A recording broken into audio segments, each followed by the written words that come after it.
The idea for this story came from this, an article about how many pointe shoes it takes to put on the Nutcracker. I thought this might be a unique take on a Nutcracker story that's been done a million times. So I arranged to visit a shoe master, that's what they're called, to interview a ballerina, shoot a rehearsal, and then eventually a dress rehearsal.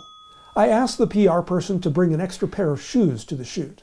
I wanted to frame a piece of the interview with pointe shoes in the shot. I had hoped to bring a little emotion to the story with questions about her love of the ballet. Work and dedication. And I got a little of that.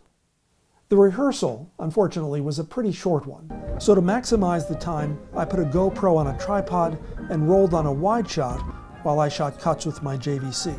The shoe vault, as it's called, wasn't much bigger than a walk-in closet. So to interview the shoemaster with shoes behind him, again, I used the GoPro can run anywhere from $80 and rolled for sound with my JVC. And I shot B-roll of him restocking shoes. The night of the rehearsal, I lugged 2 cameras to the theater. The dancer was on point in 2 short sections of the ballet, and I wanted to maximize that time, so I set up one in the middle of the audience on a wide shot, and then I was up close by the pit with the other camera, getting medium shots and close-ups. And I also asked the PR person if I could borrow a pair of pointe shoes, and built this little turntable. I spent less than $20 on it. It's powered by a microwave oven motor, and I got some beauty shots with the shoes. I also emailed the shoemaker in London and asked if we could use a little of their YouTube video showing their workshop. And finally, I found enough public domain photos and illustrations to put together an animated sequence about the history of pointe shoes. I used After Effects, of course, for that.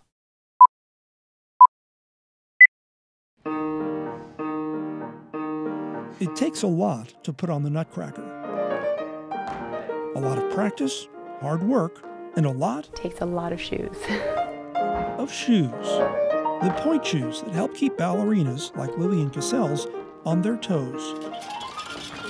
Dancers first got up on their toes with a rope and pulley system. Maria Taglioni was the first to do it without wires.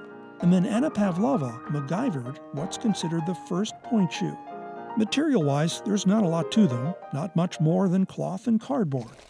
Which is why Yancey Quick keeps a large stock on hand in Ballet West's shoe vault. We go through a very large number of shoes here at the ballet. Cassell's can go through a pair in a few days or a few hours. Sometimes they might only last one performance. So it takes up to 140 pairs for Ballet West to stage the Nutcracker. The whole season, as many as 1,600 pairs. Together, makers craft a total of 700 pairs of pointe shoes each day. And since they're made by hand in England and Russia, and cost up to $110 a pair, in a year, that adds up. Somewhere between $150,000 and $179,000 just in pointe shoes. That's a lot of money. It's staggering. Which is why the vault has its own fire door. If something were to happen, this room is isolated from the rest of the building. When Cassell's put on her first pair when she was 11, When you first put them on, I think there's like they felt great. such a feeling of euphoria because you finally put on pointe shoes, so they feel amazing. But never again. It's gonna hurt, and that's it. So dancers do everything they can Just a little bit into the tips of your shoes. Sew it just to the back end of the heel, to break them in. and I wait for the pop.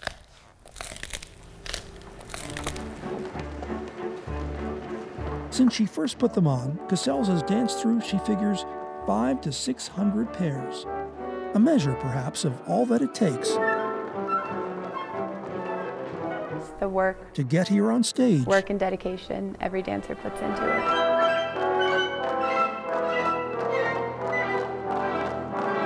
In the Nutcracker.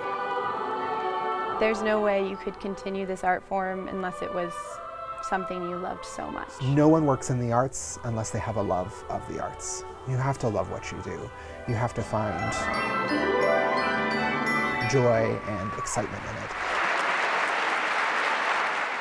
Peter Rosen, KSL 5 News.